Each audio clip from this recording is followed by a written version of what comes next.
Hello बच्चों, class 8th subject home science में आज आप लोग चैप्टर 6 पढ़ेंगी। चैप्टर 6 का नाम है कुपोषण जनित रोग एवं उनका उपचार। यानी इसके पहले चैप्टर हमारा 5 था जो कल हम लोग पढ़े हैं।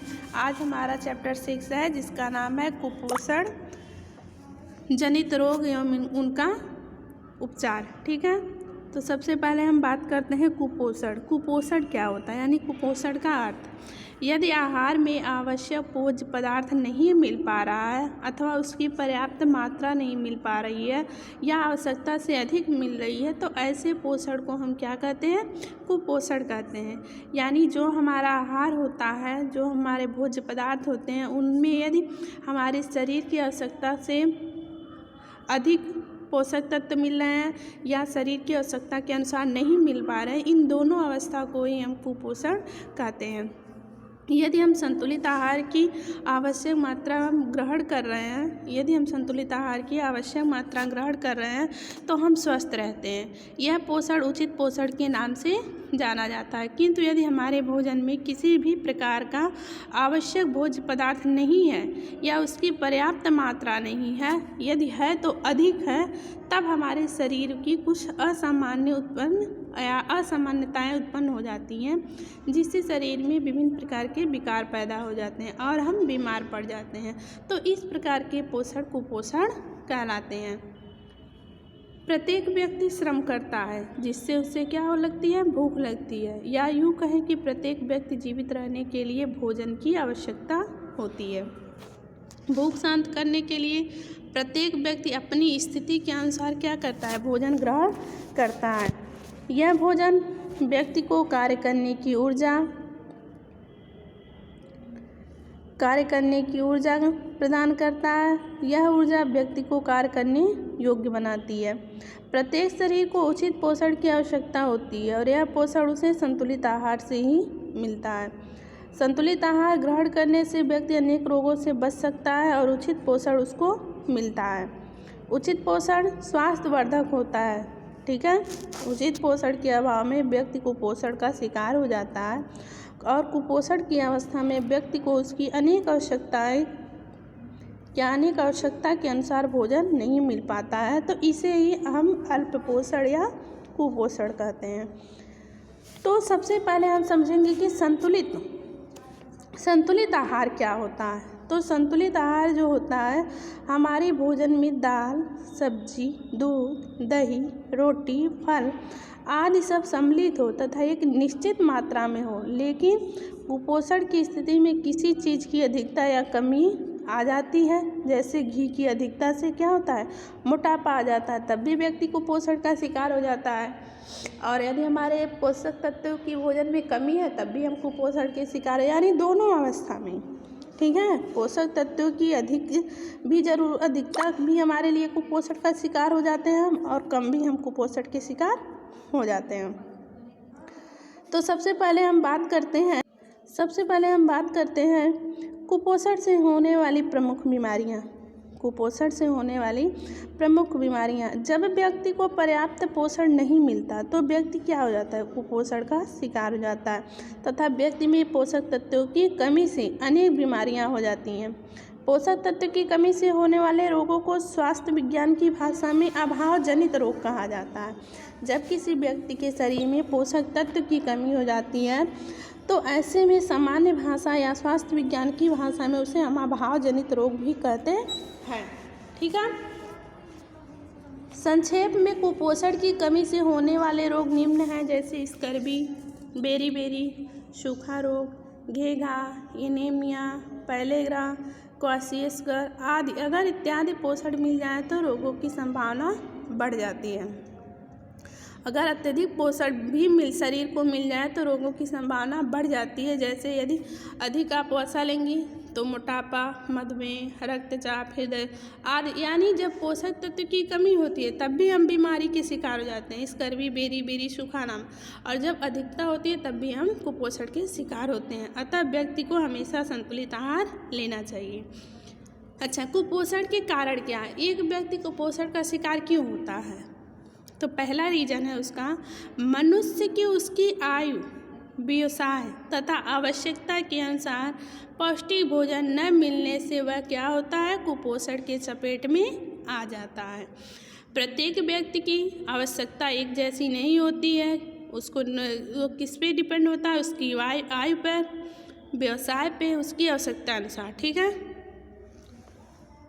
दूसरे जो उसके कारण है वो है किसी व्यक्ति या कुछ व्यक्ति अज्ञानतावश वो अपने आहार में पौष्टिक तत्वों का उचित समावेश नहीं कर पाते। उन्हें भोजन में विटामिन, खनिज लवण, प्रोटीन युक्त तत्वों का समावेश न होने के कारण उन्हें उचित पोषण नहीं मिल पाता और उनको पता भी नहीं रहता है कि किस भोजन में कौन सा पोषक मिलता है। ठीक है। जैसे अब उनको खनिज विटामिन की ज़रूरत है या विटामिन सी की ज़रूरत है, तब उनको पता ही नहीं है कि किस भोज्य पदार्थ में विटामिन सी सबसे अधिक पाया, तो वो अज्ञान है, उनको नहीं मालूम, तो वो क्या हो जाते हैं, कुपोषण के शिकार हो जाते हैं।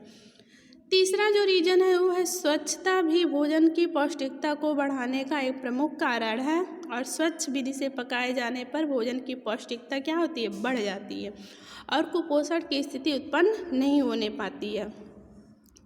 अगला जो है, हमारा देश क्या है, एक निर्धन देश है। यहाँ की आम जनता अपने लिए पौष्टिक आहार का प्रबंध करने में प्रायः असमर्थ होती है और निर्धनता के कारण भी आमतौर पर हमारे यहाँ के जो व्यक्ति हैं वो ज़्यादातर कुपोषण के शिकार हो जाते हैं। ठीक है। और सबसे इम्पॉर्टेंट कारण है कि भोजन की उचित रूप से न पकाने की स्थिति में भी हम कुपोषण की समस्या उत्पन्न हो जाती है। अब हम पढ़ेंगे कुपोषण के लक्षण।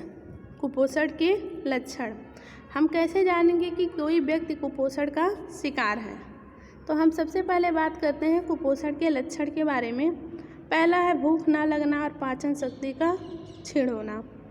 दूसरा पॉइंट है शरीर कमजोरी, जो हमारा शरीर है या शारीरिक कमजोरी का एहसास होना। तीसरा पॉइंट है शारीरिक मांसपेशियों का कमजोर तथा ढीला पड़ जाना। और अगला पॉइंट है शरीर में रोग निरोधक क्षमता की कमी होना। ये सब क्या है, कुपोषण के लक्षण होते हैं। शरीर के उचित रूप से वृद्धि ना होना तथा भार में कमी आना, ये भी कुपोषण के लक्षण होते हैं। व्यक्ति की स्मरण यानी याददाश्त शक्ति में एकाग्रता की कमी होना, व्यक्ति के विभिन्न प्रकार के रोग लग जाना, ये सारे जो लक्षण होते हैं, ये सारे लक्षण आपके कुपोषण के लक्षण कहलाते हैं। तो देखिए, सबसे पहले हम बात करेंगे कुपोषण से होने वाले विभिन्न रोग, यानी कौन कौन से रोग हैं जो कुपोषण से होते हैं कुपोषण की स्थिति में। पहला है सूखा रोग। सूखा रोग एक कुपोषण जनित रोग है। इसे अस्थि विकृत, अस्थि मतलब हड्डी विकृत या रिकेटस भी कहते हैं। सूखा रोग मुख्य रूप से बच्चों में ही पाया जाता है। यह रोग विटामिन डी की कमी के कारण होता है। ठीक है। और यह रोग सामान्य रूप से 6 माह से 2 वर्ष तक के बच्चों को सबसे अधिक आपका ये सूखा रोग होता है। सूखा रोग को 2 नाम से जानते हैं, सूखा रोग कहिए या अस्थि विकृत कहिए या रिकेटस कहिए। ठीक है। अब हम देखेंगे सूखा रोग के क्या कारण हैं। चूँकि हमने आपको बता दिया है कि 6 माह से 2 वर्ष तक के बच्चों को सबसे ज़्यादा सूखा रोग होता है और किसकी कमी से होती है, किस पौष्टिक तत्व की कमी से, तो विटामिन डी की कमी से। अच्छा, आप लोग को पता है विटामिन डी प्राप्ति के सबसे उत्तम स्रोत क्या है। विटामिन डी प्राप्ति के सबसे उत्तम स्रोत जो है वो है आपकी सूर्य की रोशनी। सूखा रोग का मुख्य कारण है विटामिन डी की कमी होना। शारीरिक स्वास्थ्य के लिए विटामिन डी की समुचित मात्रा ग्रहण करनी चाहिए। वास्तव में विटामिन डी एक महत्वपूर्ण भूमिका है कि उसकी उपस्थिति से हमारा शरीर कैल्शियम और फास्फोरस नामक खनिजों का उचित अवशोषण कर लेता है। विटामिन डी की कमी से होती है यह रिकेटस रोग। शरीर में कैल्शियम तथा फास्फोरस नामक खनिजों का शरीर में अवशोषण नहीं हो पाता है। ऐसी स्थिति में व्यक्ति को या बच्चों को सूखा रोग होता है। सूखा रोग के क्या लक्षण है, तो पहला लक्षण है कि शरीर की अस्थियां कमज़ोर हो जाने के कारण वजन सहन नहीं कर पाती और इससे वह क्या हो जाता है, वो झुक जाती है तथा टेढ़ी होने लगती है। बच्चों के शरीर की अस्थियां कमज़ोर हो जाती हैं और इसका मुख्य कारण है कैल्शियम और फास्फोरस की कमी। शरीर की लंबी हड्डियों सिरे कुछ बढ़ जाते हैं तथा मोटे हो जाते हैं। इस रोग में घुटने, कलाई, एड़ियों की अस्थियां समान रूप से अधिक कुछ चौड़ी हो जाती हैं।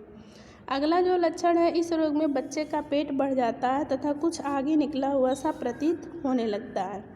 इस रोग में सिर की हड्डी कुछ लंबी, बड़ी और चपटी सी होने लगती है तथा बच्चों का माथा कुछ आगे निकला हुआ प्रतीत होने लगता है। इस रोग में बच्चे चिड़चिड़े हो जाते हैं। वे हर वक्त थकान, परेशान, दुखी और अप्रसन्न सा रहने लगते हैं। बच्चों को शांत नींद नहीं आती तथा सोते वक्त शरीर में ऐठा हुआ सा रहता है। कभी कभी बच्चा सोते सोते चौंक पड़ता है या रोने लगता है। तो अब हम बात करेंगे, यदि किसी को सूखा रोग हुआ तो उसके कारण पढ़ लिए, उसके लक्षण पढ़ लिए, तो हमारा लास्ट काम होता है उसका उपचार, कि यदि किसी बच्चे को सूखा रोग हो गया तो उसको कैसे बचाया जाए। इस रोग के उपचार के लिए बच्चे को पर्याप्त मात्रा में प्रोटीन तथा विटामिन डी मिलना चाहिए। इसके लिए बालक को माँ का दूध पर्याप्त मात्रा में मिलना चाहिए। इसके अतिरिक्त बालक के भोजन में दूध, मक्खन, अंडे की जर्दी का भी समावेश होना चाहिए। ठीक है। साथ ही सूखा रोग के उपचार के लिए आप क्या करेंगी, बच्चों को विटामिन डी की प्राप्ति के लिए सबसे अच्छा स्रोत है धूप में लिटाने से क्या होता है, कैल्शियम एवं फास्फोरस आदि लवणों की प्राप्ति होती है, जिससे बच्चों की हड्डियां मजबूत होती है। ठीक।